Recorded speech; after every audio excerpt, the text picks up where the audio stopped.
কোরবানি ওয়াজিব হয় ওই ব্যক্তির জন্য, কোরবানি ওয়াজিব হয় ওই ব্যক্তির জন্য যার উপর যাকাত ওয়াজিব, তার উপর কোরবানি দেওয়া ওয়াজিব। যার উপর যাকাত দেওয়া ওয়াজিব তার উপর কোরবানি দেওয়া কি ওয়াজিব। শুধু একটা ব্যবধান আছে। কি আছে? কোরবানির মধ্যে একটা কি আছে? ব্যবধান আছে।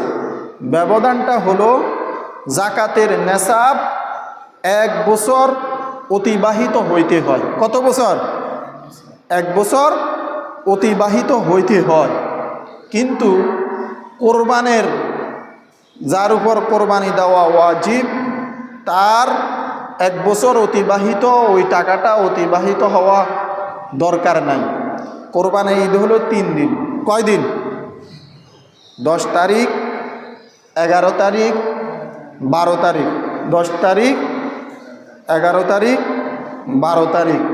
এই 12 তারিখের সূর্য ডুবার আগেও যদি কোনো ব্যক্তির কাছে কোরবানি দেওয়ার মতো পয়সা চলে আসে, টাকা অর্থ সম্পদ চলে আসে, তার উপর কোরবানি ওয়াজিব হয়ে যাবে।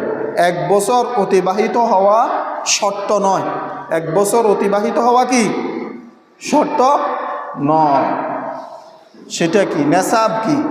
নেসাব হলো 7.5 তোলা স্বর্ণ, 52.5 তোলা রূপার পরিমাণ সম্পদ, টাকা পয়সা অর্থ সম্পদ যদি আয়ের উৎস ব্যতীত অতিরিক্ত কারো কাছে থাকে, তার উপরে কোরবানি দেওয়া কি ওয়াজিব। 1 বছর অতিবাহিত হওয়া শর্ত নয়। যাকাতের জন্য 1 বছর অতিবাহিত হওয়া শর্ত, আর কোরবানের জন্য 1 বছর অতিবাহিত হওয়া কি নয়? শর্ত নয়।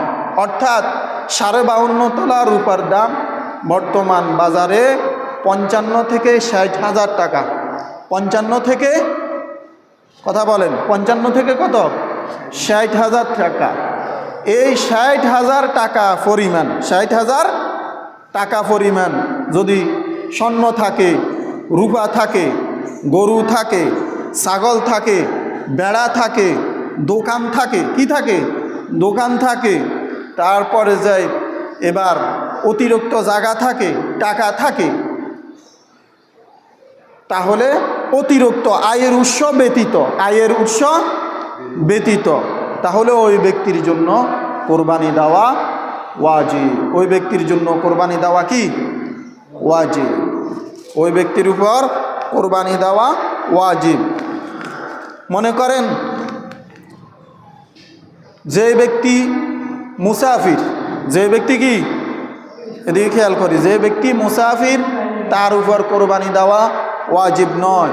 যে ব্যক্তি